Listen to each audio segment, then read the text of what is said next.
Esta é Jerusalém, a cidade onde Jesus de Nazaré passou os seus últimos dias na terra. Hoje ela é uma vasta metrópole que vibra com o movimento agitado da vida moderna. Quando Jesus foi para esta cidade, há cerca de 2000 anos, Jerusalém era menor, mas não menos povoada ou vibrante. Mais de 40.000 pessoas viviam na área cercada por muros, hoje chamada de a Velha Cidade.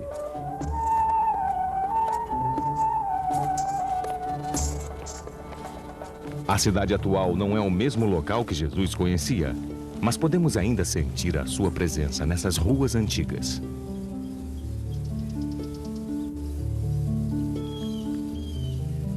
Ele nasceu perto de Jerusalém, no vilarejo de Belém, mas foi criado no norte, na província agrícola da Galileia.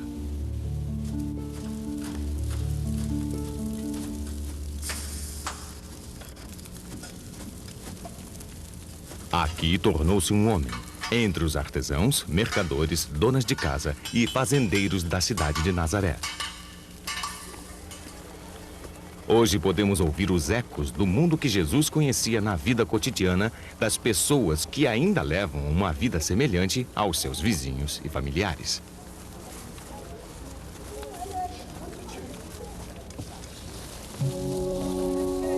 Durante aqueles anos, depois da morte do rei Herodes o Grande, o Império Romano dividiu a Palestina em 3 partes. A Galileia ficou sob o comando de Herodes Antipas, um dos filhos de Herodes. A outro filho, Filipe, foram dados os territórios do leste. Mas a Judéia e também Jerusalém estava agora sob o domínio direto de um governador militar romano.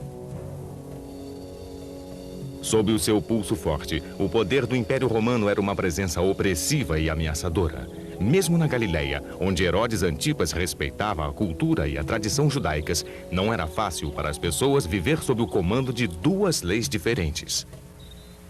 A lei religiosa judaica, que tinha suas raízes mais profundas nos 5 livros de Moisés, orientava todos os aspectos da vida cotidiana. E ela proibia ao povo judeu permitir que um estrangeiro reinasse sobre ele na terra prometida. Mas a lei romana, imposta pela força das armas, exigia obediência a um poder estrangeiro.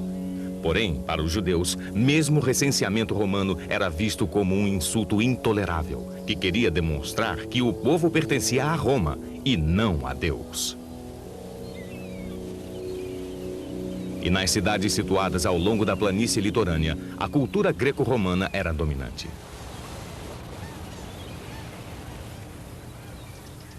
Havia arenas para jogos e combates e templos para a adoração dos deuses pagãos. Era um ultraje para os judeus, cuja primeira lei era: não tereis outros deuses além de mim.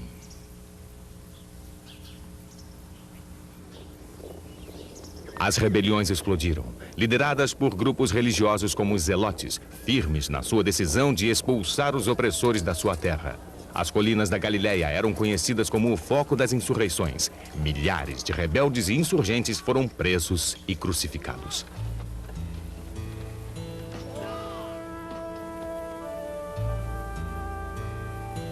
Foi neste mundo em ebulição que Jesus foi batizado por João, o Batista, e começou a pregar nas sinagogas da Galileia. Ele ensinava como os escribas e fariseus, e muito do que dizia ecoava os pensamentos destes conceituados e respeitados líderes. Mas Jesus se tornou um pregador itinerante, levando as suas mensagens diretamente aos homens, mulheres e crianças de todos os lugares. Ele escolheu os seus discípulos entre trabalhadores comuns, e não entre estudiosos, como faziam os escribas e fariseus. Pescadores, um coletor de impostos, um conhecido zelote. Em seus ensinamentos, Jesus usava exemplos da vida no campo, a colheita dos frutos da vinha, o grão das sementes, a guarda das ovelhas. Ele falava para pessoas trabalhadoras, como os galileus que conhecera quando era criança. Enquanto viajava para o sul, da Galileia para Jerusalém, Jesus congregava um número cada vez maior de pessoas que o seguiam, atraídas pelas suas palavras de amor, compaixão e esperança.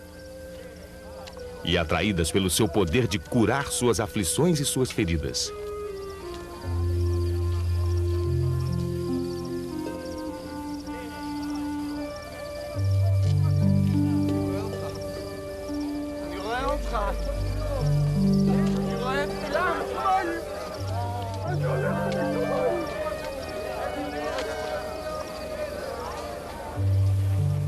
E em Betânia, perto de Jerusalém, aconteceu o maior milagre de todos.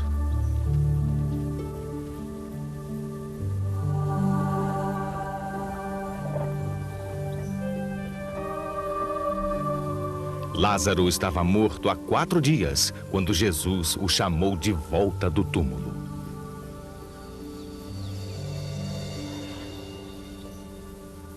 Essas curas e os milagres que Jesus fez levaram muitos a acreditar que ele era o Messias há muito esperado, o enviado por Deus para libertar o povo judeu.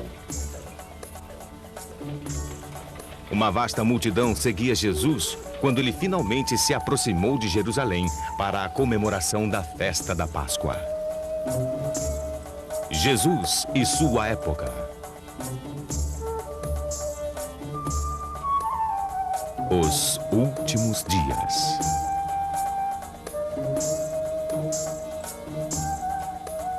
No dia seguinte, uma grande multidão que tinha vindo à festa de Jerusalém ouviu dizer que Jesus ia se aproximando. Muitos estenderam no caminho seus mantos, outros ramos que cortavam dos campos e clamavam: Hosana, bendito que vem em nome do Senhor. Uma recepção tumultuada aguardava o mestre itinerante da rústica Galileia, que se aproximava da cidade cosmopolita. Não havia dúvidas de que muitos viam nele a esperança para o futuro. Eles jogaram suas roupas na estrada diante dele, um sinal de respeito semelhante ao desenrolar de um tapete vermelho.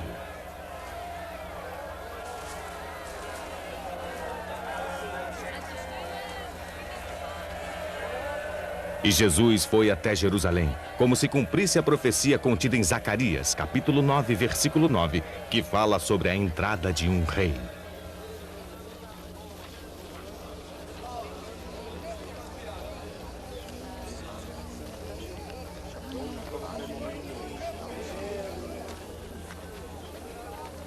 Agora, ele se aproximava de uma das maiores cidades do seu tempo, o centro da autoridade religiosa judaica e um ponto vital do poder romano sobre aquela terra.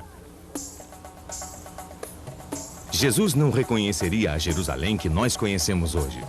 Somente algumas pedras restaram da época em que vivia. Tudo mais foi destruído e reconstruído diversas vezes através dos tempos. Mesmo o muro em torno da Cidade Velha é comparativamente novo. Um sultão otomano, Suleimão o Magnífico, construiu o Portão do Leão, na parte ocidental do muro, cerca de 15 séculos depois da época de Jesus. O portão também é chamado de Portão de São Estevão, porque os cristãos de épocas mais recentes acreditavam que São Estevão o havia atravessado em seu caminho para o martírio. O Portão de Jafa, situado na parte oriental, foi feito pelo mesmo sultão do século XVI. Desde então, é uma das principais entradas da cidade antiga. O elegante Portão de Damasco, no norte, é um exemplo clássico da arquitetura islâmica. Acima do arco está inscrito: Alá é o único Deus e Maomé é seu profeta.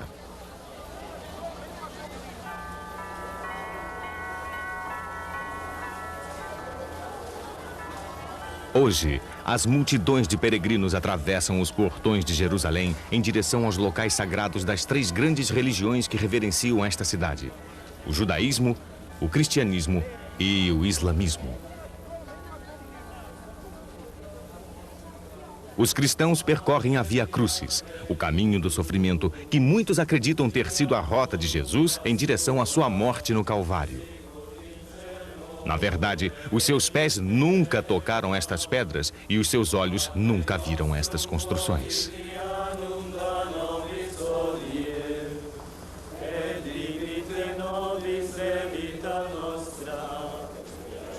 Toda a cidade foi destruída pelas tropas romanas, literalmente jogada ao chão, menos de 40 anos depois da morte de Jesus. Mais tarde, as pedras foram aproveitadas na construção de uma nova cidade totalmente diferente sobre as ruínas. Jerusalém foi destruída e reconstruída diversas vezes desde então. Por isso, não há como relacionar as ruas atuais com aquelas por onde Jesus andou. The fifth station, here the Cyrenian helps Jesus carry the cross.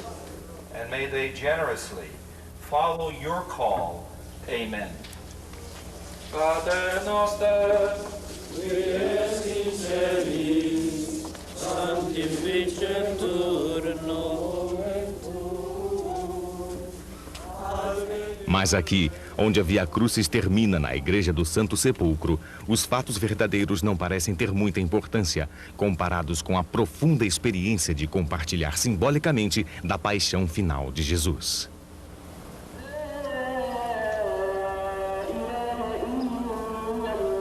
Os muçulmanos fazem os seus cultos na mesquita de Al-Aqsa, que fica perto do Domo na Rocha.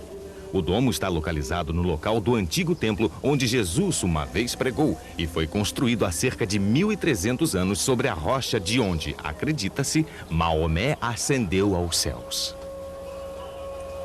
Judeus reúnem-se aqui para rezar todos os Shabats, nos dias de festas e nos dias sagrados. Para eles, o Muro Oriental é o local mais sagrado de Jerusalém.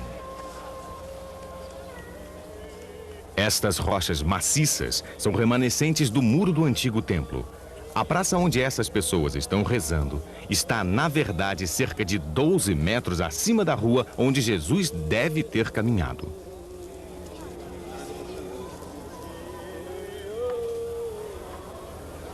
Os fiéis escrevem orações, súplicas e agradecimentos em pedaços de papel e os colocam dentro das fendas do muro. A linha escura ao longo do muro, a aproximadamente 1,5 metros acima do chão, é o resultado de milhares de pessoas ali descansarem as mãos e testas durante as orações.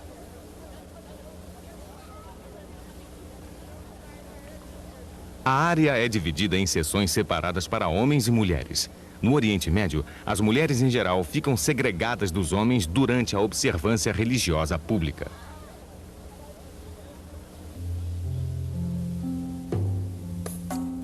Estes degraus recentemente escavados são resquícios do templo.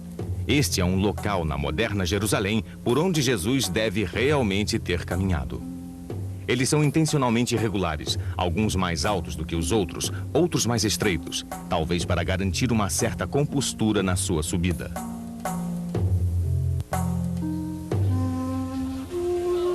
Quando Jesus e seus discípulos entraram no templo, eles eram parte de uma vasta multidão que aglomerava pessoas de todas as partes do mundo que iam a Jerusalém para comemorar a Páscoa. Os levitas, descendentes da tribo de Levi, eram os zeladores, músicos e cambistas do templo. Também eram os encarregados da segurança e vigiavam a multidão alvoroçada do pátio externo.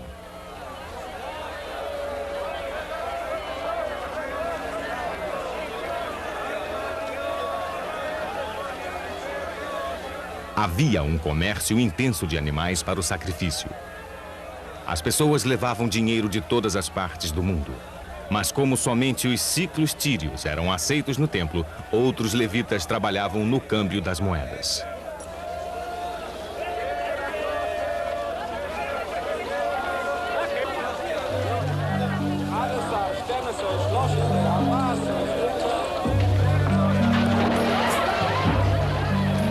E começou a expulsar os que no templo vendiam e compravam. Derrubou as mesas dos trocadores de moedas e os bancos dos que vendiam pombas.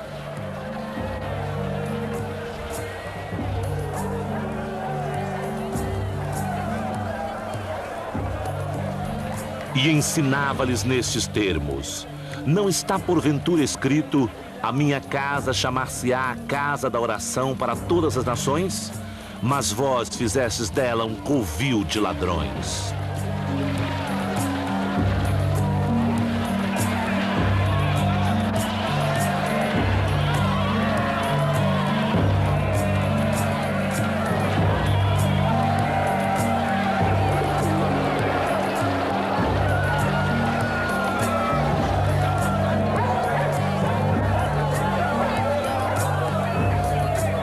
Jesus tornou-se um homem marcado.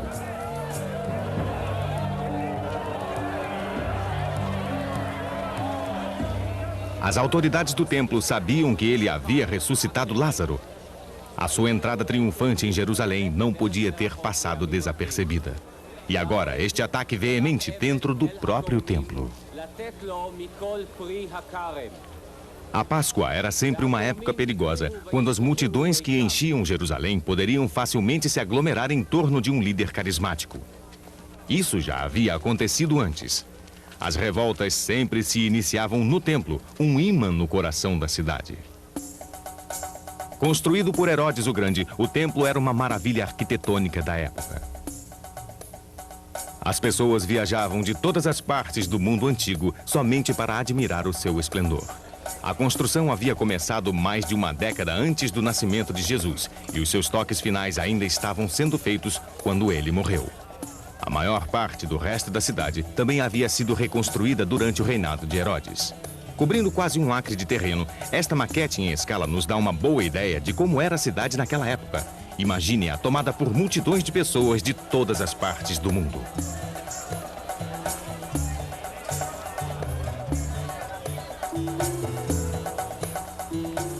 Pessoas abastadas e poderosas também iam comemorar a Páscoa em Jerusalém.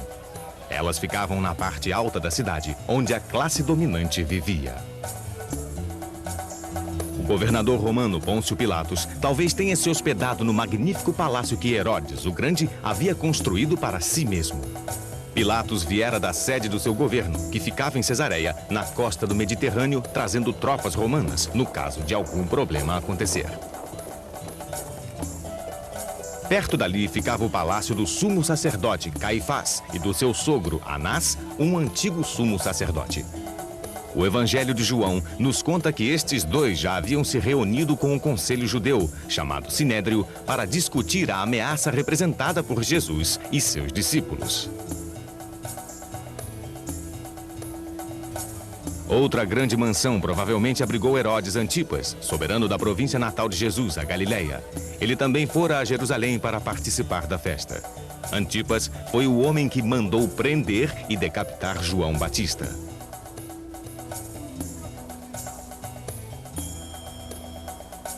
O mármore branco e a placa de ouro do templo brilhavam na luz forte do sol.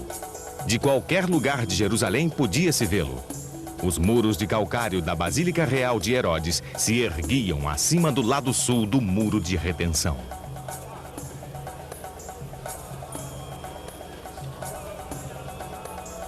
Os degraus que saíam da parte oriental do muro desembocavam nas regiões mais baixas da cidade, as mais densamente povoadas. Este bairro de ruas congestionadas, habitado pela classe trabalhadora de Jerusalém, estava sempre lotado de pessoas.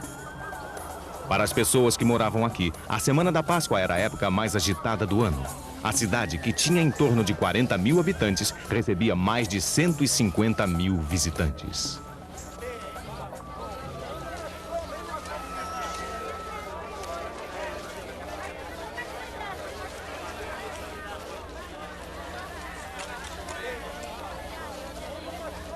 As ruas ficavam lotadas de pessoas, como acontece hoje em dia durante os feriados religiosos. O burburinho de diversas línguas é o mesmo, embora naquela época se falassem os idiomas antigos, o grego, latim, aramaico. Como a cidade quase não tinha atividade agrícola, uma grande quantidade de comida era trazida dos campos para alimentar as multidões. E toda ela era vendida nos mercados e barracas que se espalhavam pelas ruas. Também eram vendidos artigos finos de todas as partes do mundo, sedas do Extremo Oriente, linhos da Galileia, cerâmica e vidros de luxo da Itália, tapetes da vizinha Síria, especiarias da Índia, Pérsia e até de outros locais mais distantes. Jerusalém era famosa pelos seus artigos de lã, seus tecelões e alfaiates e pelos seus ourives e prateiros. Os berros dos mercadores e vendedores ambulantes aumentavam o tumulto.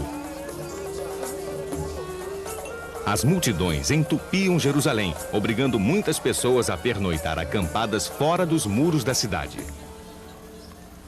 Os galileus montavam as suas tendas no Monte das Oliveiras, do outro lado do Vale de Quidron. Eles certamente consideravam a sombra das oliveiras um refúgio acolhedor do caos urbano. No Monte das Oliveiras, os galileus estavam entre pessoas trabalhadoras como eles próprios. O cultivo de olivas era a única atividade agrícola de Jerusalém.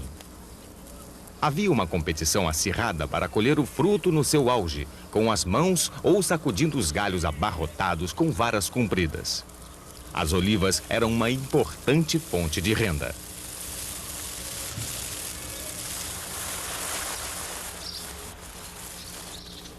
O proprietário da Getsemane, a prensa da oliva, ficava no local para garantir o máximo possível de lucro. O precioso óleo era extraído da fruta, como fazia esta antiga prensa. Cada distrito tinha a sua própria prensa de oliva. O proprietário e seus trabalhadores eram pagos pelos fornecedores de olivas através de uma percentagem do óleo extraído pelas suas prensas. Eles trabalhavam muito, colocando a fruta amassada nas malhas de rede para processar o máximo possível. Eficiência era a palavra-chave para se manter na competição com outras prensas.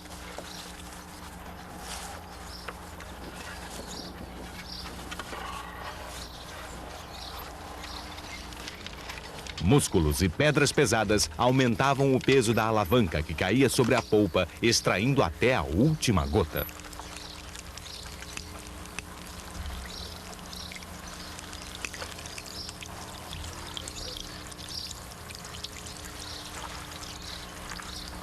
Eles armazenavam o óleo em jarras de barro que tinham o logotipo do proprietário do arvoredo de olivas.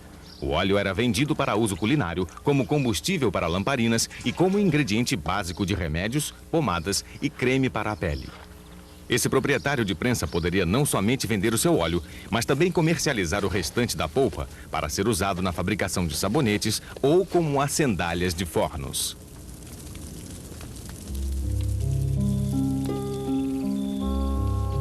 Todos os 4 evangelhos nos contam que à noite, Jesus e seus discípulos se retiraram para o Monte das Oliveiras.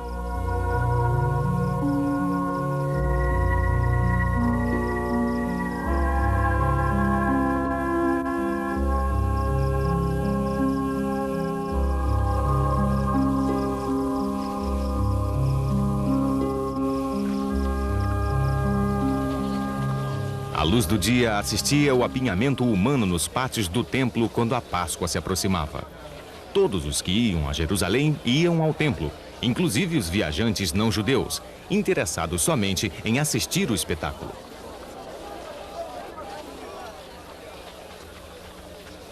Imagine o pandemônio que se formava com os milhares de fiéis. Muitos judeus faziam a peregrinação até a cidade apenas na Páscoa. Era a única oportunidade do ano de fazer sacrifícios de penitência pessoal ou de agradecimento no templo.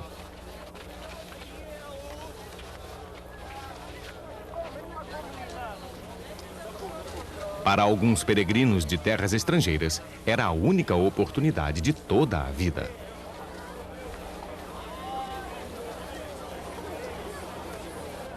O vasto pátio do lado de fora do templo, conhecido como o Pátio dos Não-Judeus, era maior do que 10 campos de futebol e aberto a todos, judeus e não-judeus.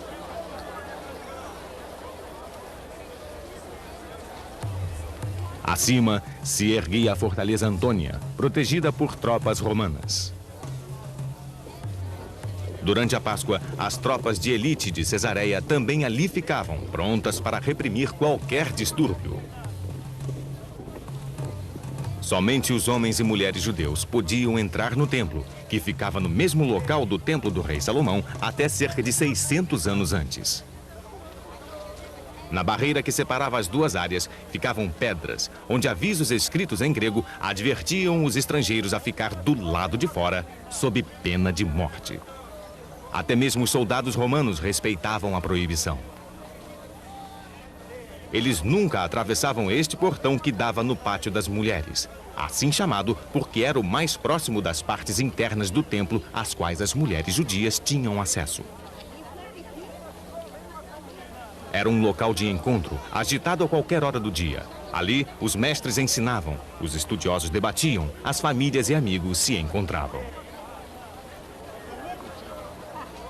Os homens judeus deixavam as suas famílias para subir esta escada e atravessar o portão Nicanor até o pátio dos israelitas. Em um dia normal, centenas de homens levavam animais para serem sacrificados. Talvez uma pomba, uma cabra, uma ovelha. Um homem rico podia levar até um boi. Aqui o animal era dado a um sacerdote que o abatia e cuidadosamente o preparava para o sacrifício de acordo com as regras exatas estabelecidas pelas leis de Moisés. Depois de matar o animal, ele colocava partes do seu corpo para queimar, atiçando o fogo com madeira imaculada. Este antigo ritual de sacrifício, esta afirmação literal de que toda a vida pertence a Deus, era a razão de ser do templo. Todos os dias, centenas de sacrifícios eram feitos ali. Alguns de expiação de pecados, outros de agradecimento por boa sorte e outros ainda pela busca da pureza espiritual. Ninguém, somente o sacerdote, podia se aproximar do altar ou entrar no santuário do templo. Suas colunas, paredes e portas eram revestidas de ouro e no seu topo havia feixes de uvas e parreiras douradas. Espigões no teto evitavam que os abutres e outros pássaros de carniça ali se alojassem. No interior ficava o altar do incenso, uma mesa com oferendas diárias de pão não fermentado e o grande candelabro de 7 braços, o menorá. A sala mais reservada, o misterioso santuário, era uma sala vazia, na qual nenhuma luz jamais brilhara. Somente o sumo sacerdote podia entrar ali, e somente uma vez por ano, no dia da expiação, para pedir perdão a Deus por todos os pecados coletivos de todo o povo judeu. No templo de Salomão ficava guardada a Arca da Aliança, que continha as tábuas da lei dadas a Moisés no Monte Sinai. A arca era protegida por um querubim alado, mas a arca e as tábuas foram perdidas quando os conquistadores babilônios destruíram o templo de Salomão. Como líderes religiosos, os sacerdotes que serviam o templo eram muito diferentes dos sacerdotes, ministros e rabinos de hoje em dia. A tarefa principal do sacerdote era executar os rituais especiais que faziam parte do sacrifício. As únicas leis religiosas por eles respeitadas eram as leis imutáveis de Moisés, estabelecidas nos 5 livros da Torá: Gênesis, Êxodo, Levítico, Números e Deuteronômio. Eles pouco pregavam ou participavam das discussões sobre as interpretações da lei, como os escribas e fariseus, desde que a Torá fora transmitida. Um sacerdote não escolhia a sua vocação, ele nascia sacerdote. Ele era sacerdote porque descendia de Arão, o irmão de Moisés, e como seu pai, também não teve escolha. Os levitas que assistiam os sacerdotes também herdavam a sua posição. Os sacerdotes e levitas mantiveram esta antiga lei através dos séculos. Devido a esta tradição imutável, o templo e Jerusalém permaneceram como um símbolo constante para os judeus de todas as partes do mundo, de que era deles a terra prometida por Deus. Na época de Jesus, havia um grupo deles, os saduceus, que se dedicava a manter inviolável a pureza da tradição do templo.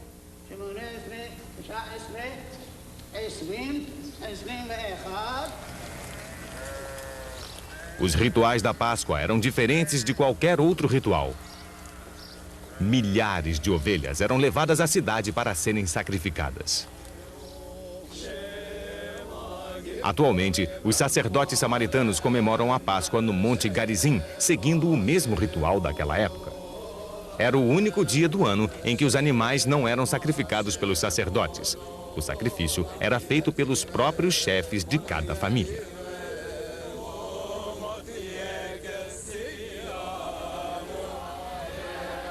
Milhares de homens se alinhavam no pátio dos israelitas, esperando a sua vez de executar o sacrifício, conforme prescrevia o ritual. O sangue era depositado em uma tigela dourada, que passava por uma sucessão de sacerdotes, e era lançado no grande altar. Em seguida, a tigela voltava de mão em mão para ser de novo enchida com o sangue de uma outra ovelha. Cerca de 17 mil sacerdotes e levitas de toda a Palestina se juntavam aos encarregados do templo para este ritual, que se estendia por um dia inteiro. Todos trabalhavam do amanhecer ao anoitecer. Naquela noite, por toda Jerusalém, pequenos grupos compartilhavam o pão sem fermento, as ervas amargas e a ovelha assada. Eles recontavam a história do sofrimento das crianças de Israel, escravizadas pelo faraó do Egito, e de seu penoso êxodo daquela terra cruel, depois que o anjo da morte havia passado sobre as suas casas. Aproximava-se a festa dos pães sem fermento, chamada Páscoa. E os sacerdotes e os escribas buscavam como eliminar Jesus, pois temiam o povo.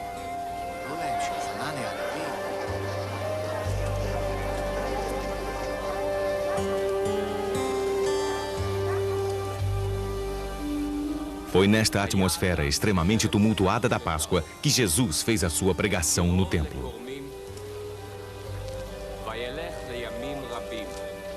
A cidade apinhada de pessoas era como um pavio altamente inflamável. Tanto os sacerdotes do templo quanto as autoridades romanas temiam que Jesus pudesse ser a centelha que o colocaria em chamas. As palavras ditas por ele no templo eram diferentes das palavras singelas que usava nas pregações que dava nos vilarejos do interior. Elas prometiam alguma coisa nova, alguma coisa que levantava o espírito dos oprimidos e que ia de encontro às autoridades religiosas e romanas.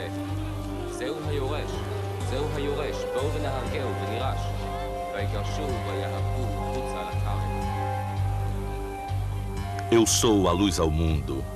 O que me segue não caminhará nas trevas, mas terá a luz da vida.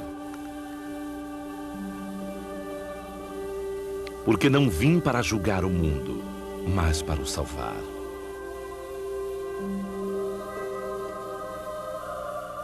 Eu sou o caminho, a verdade e a vida. Ninguém vai ao Pai senão por mim.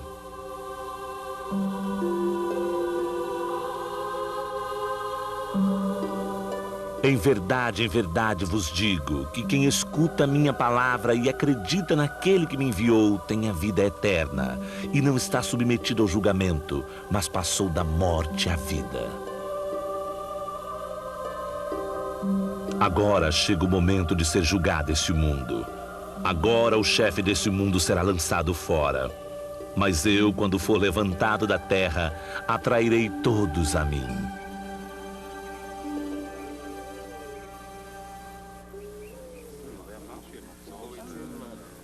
Na véspera da Páscoa, Jesus e seus discípulos se reuniram para compartilhar o banquete.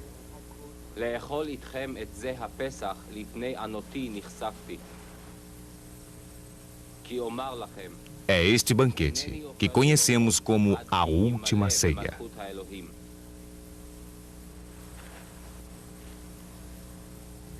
Tomando então o cálice. Baruch atah Adonai Eloheinu melech haolam, borei pri hagafen. Deu graças e disse: Tomai-o e distribui-o entre vós. Pois vos digo, não mais beberei de hora em diante do fruto da vinha, até que venha o reino de Deus. Depois, tomando o pão, Baruch atah Adonai, Eloheinu melech haolam, hamotzi lechem min haaretz.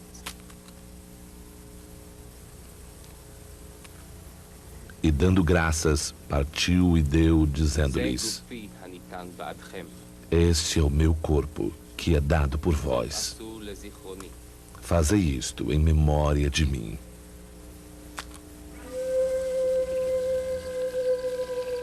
Naquela noite, as autoridades do templo foram ao jardim de Getsêmani para prender Jesus.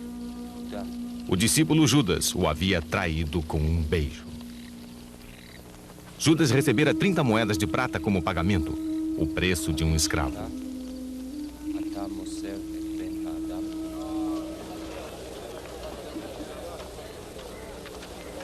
Jesus foi preso e levado diante do sumo sacerdote Caifás e de um antigo sacerdote, Anás. Eles sabiam da popularidade de Jesus e do perigo que representava para eles. Embora fossem poderosos, eles não eram benquistos pelo povo. Alguns os desprezavam porque não eram descendentes da antiga linhagem de sumos sacerdotes. Eles haviam sido nomeados pelo Império Romano, que poderia destituí-los do cargo. Para o bem da sua própria posição, autoridade e futuro, estes sacerdotes temiam uma revolta durante a Páscoa. E agora confrontavam o homem que poderia tê-la iniciado. És tu o Cristo, o Filho de Deus? Eu sou. A ideia de que o Messias poderia estar agora em Jerusalém era o bastante para eclodir uma revolta. Tratava-se de um antigo sonho. O Filho de Deus, Filho do homem, Cristo, o Messias, ungido por Deus para libertar o povo judeu. Cada um dos judeus que sofriam sob a opressão romana alimentava a esperança profunda de que o Messias viria para trazer a libertação. As expectativas eram tão diferentes quanto as pessoas. Aqui estão as palavras com que alguns escritores judeus da época descreveram as suas próprias expectativas. O Senhor proclamará um novo sacerdote, e com o seu sacerdócio todos os pecados desaparecerão, e os que não obedecem às leis cessarão de fazer o mal. Ele vai abrir os portões do paraíso, e ele vai dar aos sagrados o alimento da árvore da vida. Um rei, o filho de Davi, irá purificar Jerusalém das nações que pisam sobre ela, destruir as nações ilegais e reunir um povo sagrado, que será por ele conduzido dentro da justiça. O mais alto subirá, somente o Deus eterno. Depois você, Israel, conhecerá a felicidade. Havia outras expectativas e esperanças, embora todos compartilhassem da mesma visão, de que Deus, com o seu poder, salvaria o povo judeu das forças mundanas que o oprimiam. A esperança de um Messias era uma perspectiva ameaçadora para os que detinham o poder neste mundo. Mas a destruição do homem que encarnava esta esperança poderia despertar a ira daqueles que nele acreditavam. Caifás e Anás conduziram Jesus até Pôncio Pilatos, o governador romano, e o acusaram de desacato à autoridade romana. Pôncio Pilatos era um homem cruel e opressor que tinha desprezo pelos judeus e pelas suas crenças. Mas era objetivo bastante para não se intrometer na lei judaica religiosa, apenas seguindo a política de Roma de permitir que o povo das províncias tivesse liberdade religiosa. Como governador de uma pequena parte do vasto Império Romano, ele queria manter o seu território em paz. Sucesso para Pôncio Pilatos era evitar que o imperador ouvisse falar de problemas em Jerusalém, e por isso ele rapidamente liquidava toda e qualquer insurreição. Durante a sua administração, diversos rebeldes haviam sido crucificados e ainda assim havia o perigo de uma revolta. A crucificação talvez seja a forma mais dolorosa de punição já inventada. Ela era aplicada àqueles que se rebelavam contra a dominação romana. Os braços da vítima eram pregados em uma viga de madeira com pregos compridos, fixados entre os ossos dos pulsos. Em seguida, a viga de madeira era amarrada a um poste. As pernas eram torcidas, algumas vezes quebradas, de forma que somente um prego precisasse ser colocado através dos 2 tornozelos ou calcanhares.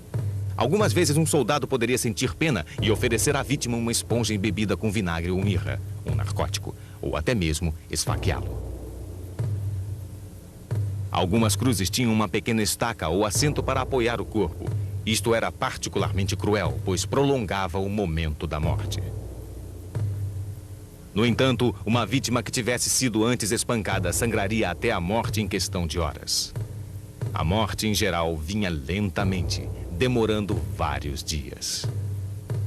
O peso do corpo acabava por enfraquecer os músculos do peito.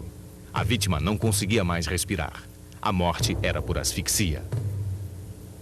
Um cartaz com a lista de todos os crimes da vítima poderia ser preso na cruz para que todos o vissem. Ninguém sabe quantos judeus morreram desta maneira durante o domínio romano. Segundo os registros da época, foram milhares, talvez dezenas de milhares.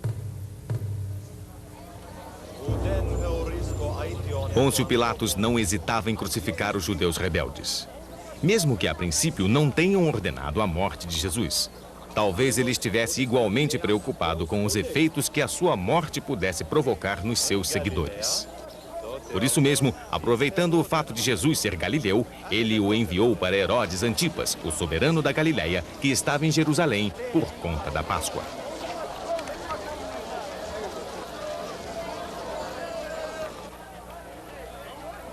Este era o mesmo homem que uma vez tentara prender Jesus. Mas, advertido por alguns fariseus, Jesus conseguira escapar. Desta vez, Herodes apenas ridicularizou Jesus, chamando-o de falso rei dos judeus e mandou-o de volta a Pilatos.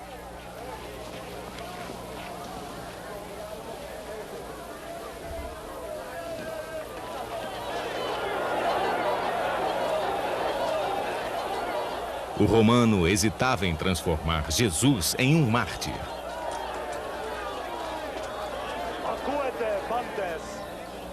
Por isso, em homenagem à Páscoa, ele propôs libertar Jesus ou um outro prisioneiro, chamado Barrabás, que aguardava a sua execução.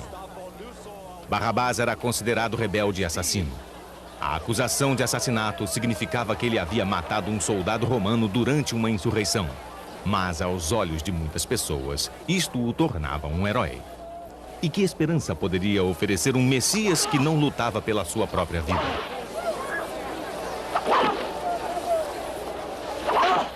Então, as pessoas escolheram Barrabás.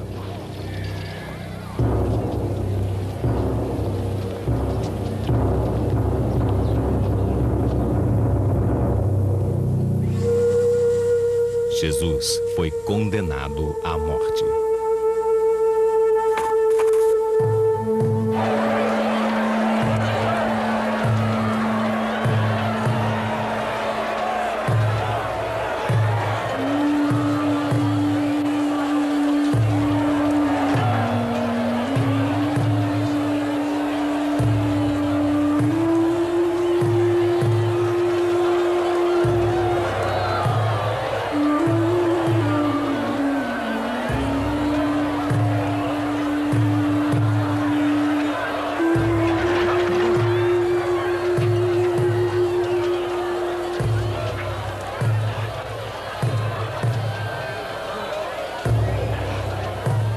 Quando o levaram, lançaram mão de certo Simão de Cirene que voltava do campo e o carregaram com a cruz para que a levasse atrás de Jesus.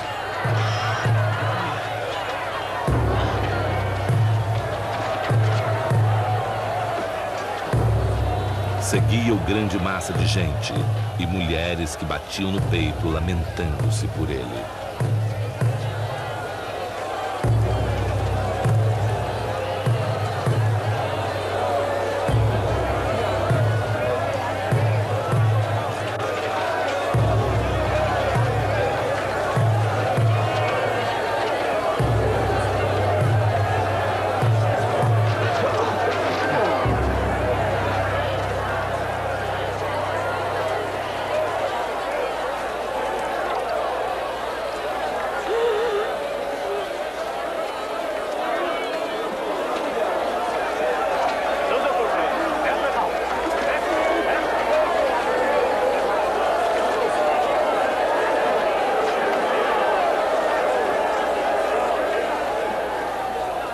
Levavam ao mesmo tempo 2 malfeitores que deviam ser executados juntamente com ele.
Chegaram ao lugar chamado Calvário e ali o crucificaram, assim como aos malfeitores, uma à direita, outro à esquerda.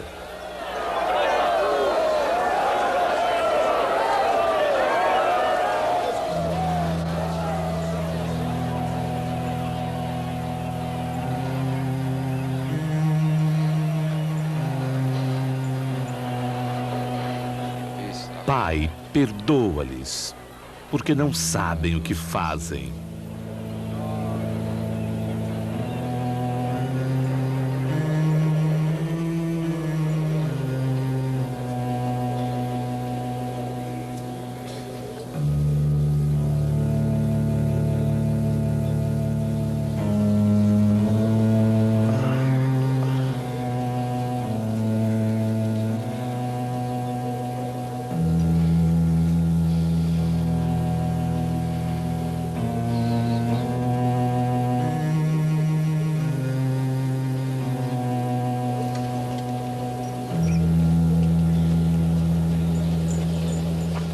Depois de o haverem crucificado, repartiram suas vestes entre si, tirando a sorte.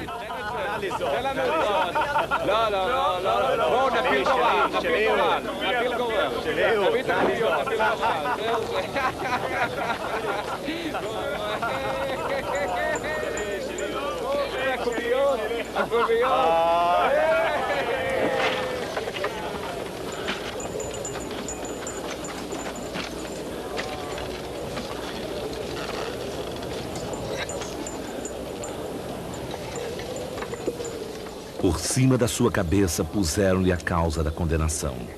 Este é Jesus, o Rei dos Judeus.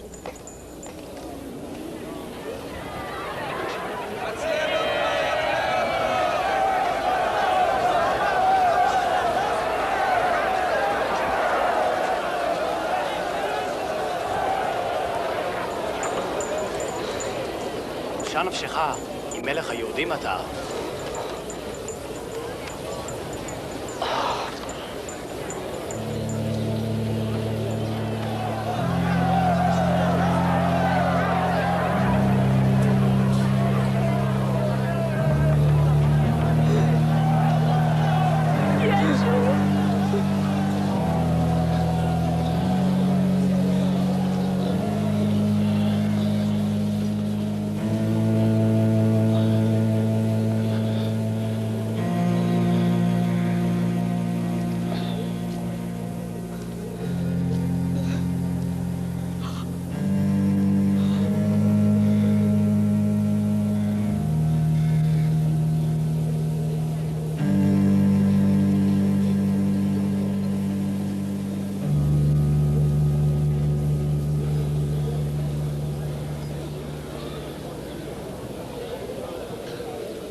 Pai, nas tuas mãos entrego meu espírito.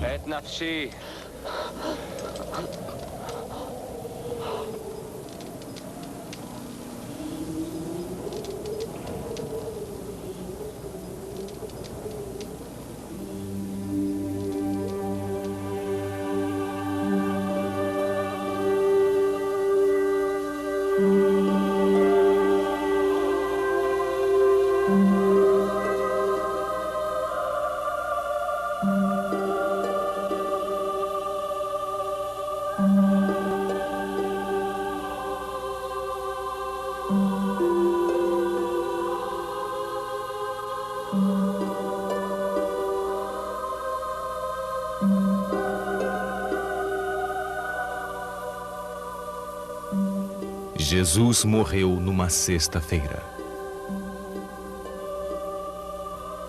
Seu corpo foi enterrado antes do pôr do sol daquele mesmo dia.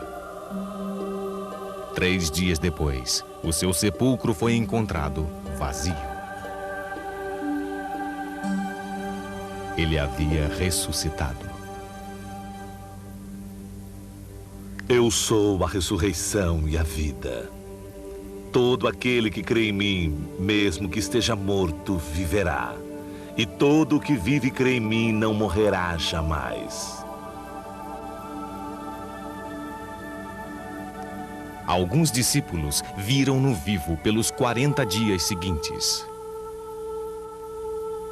Eles testemunharam a sua ascensão aos céus. Através de seus testemunhos, as palavras de Jesus ressoam por todo o mundo até os dias de hoje. Ide, pois, e fazei discípulos todos os povos, batizando-os em nome do Pai e do Filho e do Espírito Santo, e ensinando-os a observar tudo o que eu vos prescrevi. Eis que estou convosco todos os dias, até o fim do mundo.